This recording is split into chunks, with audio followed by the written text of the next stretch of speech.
Presidente, novos colegas, uma boa tarde a todos. De uma forma muito especial, quero estar aqui cumprimentando o doutor Nelson. Doutora Neuza, está aí também? Não? Doutor Nelson, seja muito bem-vindo, viu? Alegria estar com o senhor aqui. O requerimento que eu solicitei hoje, senhor presidente, é a criação de 2 pontos para a prática de slackline, que é um esporte que tem crescido a nível nacional. O Guarapari não está diferente nesse crescimento.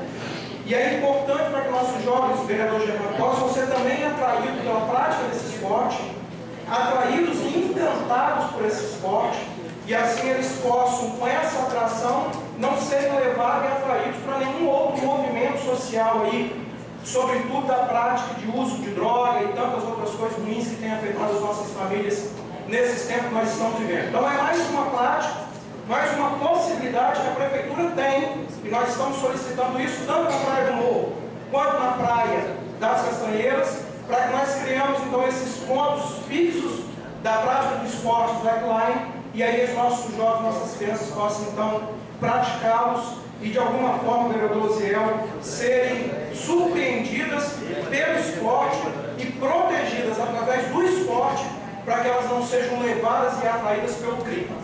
Então, acho extrema importância e fundamental de que a Prefeitura possa acolher esse pedido e para que todos nós possamos investir na cultura, investir no esporte e de uma forma muito especial e forte, investir na família, porque dessa forma nós vamos conseguir proteger os nossos filhos, nossas crianças desse mundo tão cruel que nós estamos vivendo, sabendo de que nós vivemos na terceira cidade mais violenta do estado do Espírito Santo.